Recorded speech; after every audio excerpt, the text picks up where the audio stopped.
Hello friends, welcome to Ankur diaries. आज का हमारा टॉपिक है सेंटेंस फॉर्मेशन। हमसे लोग बोल देते हैं कि इंग्लिश बोलो, भले आती हो या ना आती हो, सही हो या गलत हो। हाँ, अच्छी चीज़ है। सही हो या गलत हो ये सोचे बिना हमें बोलना चाहिए। पर धीरे धीरे उस जर्नी में, उस यात्रा में हमें सही गलत की पहचान होने लगती है। और सबसे ज़्यादा चीज़ जो हमें अच्छी लगती है वो होती है बोलना। भले इंग्लिश में बोलो, हिंदी में बोलो या दुनिया की किसी लैंग्वेज में बोलो, लेकिन हर लैंग्वेज की ग्रामर सिर्फ एक बात पर डिपेंड करती है, एक टॉपिक पे डिपेंड करती है। उस टॉपिक का नाम है सेंटेंस फॉर्मेशन। सेंटेंस फॉर्मेट कैसे हो, आप दिमाग में भी सोच रहे हो तो वो दिमाग में चले कैसे। कुछ नॉर्मल सेंटेंस होता है लाइक यहाँ कम हेयर, वहाँ जाओ, गो देयर, यहाँ रखो, कीप इट हेयर, ठीक है ना। इस तरीके के सेंटेंसेस तो आसानी से बोल सकते हैं सुबह उठने से लेकर रात को सोने तक।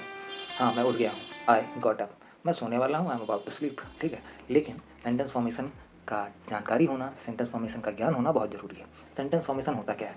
सेंटेंस फॉर्मेशन के बेसिकली 4 नियम हैं। उनमें से पहला नियम है subject plus main verb plus helping verb, ठीक है। सब्जेक्ट यानी कि कर्ता। सेंटेंस में किसी भी एक्शन को, अगर सेंटेंस में एक्शन होता है लाइक जाना, आना, खाना, पीना, सोना, जो भी कोई भी हलचल हो रही है वो सब एक्शन में आ रही है, ठीक है। और उस एक्शन को जो कर रहा है वो है सब्जेक्ट, और वो जो एक्शन हो रहा है वो है मेन वर्ब। और इन सब में जो टाइमिंग आती है ना, या भावनाएं आती हैं, या ग्रेटिट्यूड आता है, या जो भी आता है, ठीक है, उनको व्यक्त करने का काम होता है हेल्पिंग वर्ब का, चाहे टेंसेस के थ्रू हो चाहे मॉडल्स के थ्रू हो।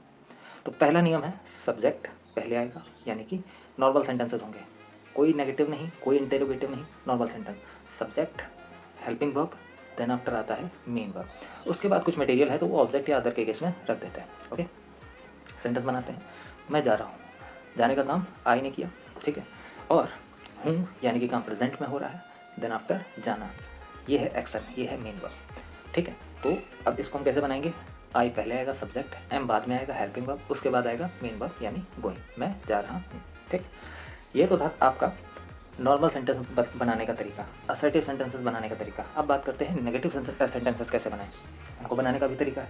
उनमें हम ज़्यादा कुछ नहीं करते हैं, बस हम नॉट का यूज़ करते हैं। किसका यूज़ करते हैं? नॉट का यूज़ करते हैं। सब्जेक्ट वहीं रहेगा, उसके बाद हेल्पिंग वर्ब भी वहीं रहेगी, उसके बाद नॉट लगा देंगे ताकि सेंटेंस में जो नई वर्ड यूज़ हो रहा है उसे जस्टिफाई किया जा सके। उसके बाद आ जाता है हमारा मेन वर्ब। सेंटेंस जैसे मैं जा रहा हूँ, आई एम गोइंग, मैं नहीं जा रहा हूँ तो आई एम नॉट गोइंग।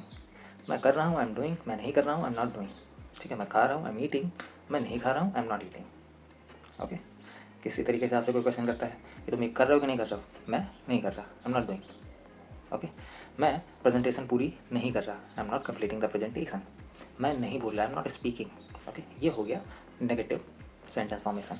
अब बात करते हैं इंटेरोगेटिव की। इंटेरोगेटिव दो तरीके के होते हैं। पहला होता है सिंगल इंटेरोगेटिव, दूसरा होता है डबल इंटेरोगेटिव। सिंगल इंटेरोगेटिव का सिंपल सा रूल है, जब हिंदी में शुरुआत में क्या आए और इंग्लिश में शुरुआत में हेल्पिंग वर्ब आए। लाइक क्या मैं जा रहा हूँ, जब कन्फ्यूज़न होती है, ठीक है। क्या मैं ये कर सकता हूँ, क्या मैं तुमसे ये पूछ सकता हूँ, क्या मैं क्लास के अंदर आ जाऊँ, इस तरीके के सेंटेंसेस। शुरुआत में क्या आ रहा है, क्या आ रहा है, क्या जो आता है ना ये बना देता है सिंगल इंटेरोगेटिव, और इस क्या को जस्टिफाई करती है हेल्पिंग वर्ब। अगर शुरुआत में क्या आ रहा है तो शुरुआत में हेल्पिंग वर्ब यूज़ कर देंगे। लाइक क्या मैं जा रहा हूँ तो एम आई गोइंग, यानी कि अब सेंटेंस फॉर्मेशन जो होगा शुरुआत होगी कहाँ से? हेल्पिंग वर्ब, सब्जेक्ट, अब मेन वर्ब। ओके, तो मैं सोच रहा हूँ, एम आई थिंकिंग, क्या मैं नहीं सोच रहा हूँ, I am not thinking, am I not thinking. क्या वो काम पूरा कर रहा है, is he completing the work, क्या वो काम पूरा नहीं कर रहा, is he not completing the work. Simple से सेंटेंसेस हैं। जब भी इंग्लिश स्पीकिंग में जंप करें, स्पोकन इंग्लिश में जंप करें, तो सिंपल सेंटेंसेस का सहारा बहुत ज़रूरी है। जो आप बोले वो आपको भी समझ में आना चाहिए, सामने वाले को भी समझ में आना चाहिए। Okay, easy words, easy grammar, easy sentences, धीरे धीरे धीरे धीरे प्रैक्टिस होगी। अब बात करते हैं डबल इंटेरोगेटिव की। डबल इंटेरोगेटिव वो वर्ड्स होते हैं जहाँ पर डब्ल्यू फैमिली इस्तेमाल होती है। डब्ल्यू फैमिली के 9 सदस्य हैं, 9 मेंबर्स, ठीक। और वो 9 मेंबर्स कौन कौन से हैं? What, when, why, where, which, who, whose, whom. ये 8 मेंबर हैं जो डब्ल्यू से स्टार्ट हो रहे हैं। एक मेंबर ऐसा है जो इन लोगों से अलग है, उसका नाम है हाउ। ओके, हाउ माने क्या होता है? कैसा, कैसी, कैसे। ओके, जब भी सेंटेंस में इनसे रिलेटेड वर्ड्स आते हैं, लाइक क्या तुम काम कर रहे हो, ये एक सेंटेंस है, या तुम क्या काम कर रहे हो, ये एक सेंटेंस है, दो सेंटेंसेस। अगर शुरुआत में क्या आया है तो हेल्पिंग वर्ब पहले आएगी, लेकिन सेंटेंस के बीच में क्या आया है तब वॉट आएगा। क्या आएगा? वॉट, यानी डब्लू फैमिली। तुम काम कैसे कर रहे हो, अब डब्लू फैमिली आएगी। तुम काम क्यों कर रहे हो, अब डब्लू फैमिली आएगी। ठीक है, तो जब भी डबल इंटरोगेटिव सेंटेंस होता है शुरुआत होगी डब्लू फैमिली से ही।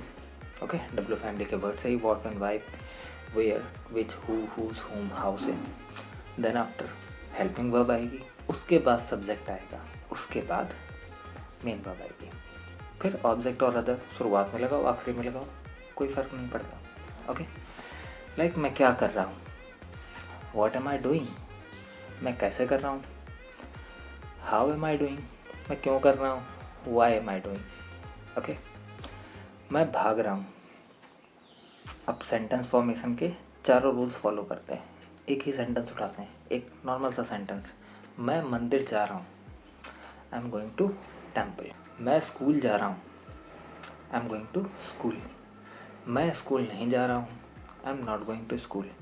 क्या मैं स्कूल जा रहा हूँ, am I going to school. मैं स्कूल क्यों जा रहा हूँ, why am I going to school. Okay, simple सा नियम है। पहला पॉजिटिव, दूसरा नेगेटिव, तीसरा सिंगल इंटरोगेटिव, चौथा डबल इंटरोगेटिव। ये है सेंटेंस फॉर्मेशन। कोई भी टेंस हो, कोई भी मॉडल्स हो, इन्हीं सेंटेंस फॉर्मेशन की दुनिया में चलती है, इससे अलग कुछ भी नहीं होता। ये 4 रूल दिमाग में बिठा लीजिए। टेंसेस के रूल्स क्या हैं, आसानी से समझ में आ जाएंगे। ओके, इंग्लिश बहुत आसान है, लेकिन उसे समझना it will take efforts.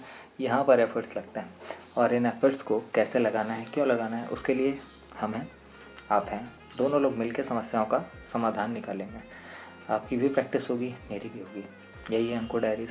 Okay.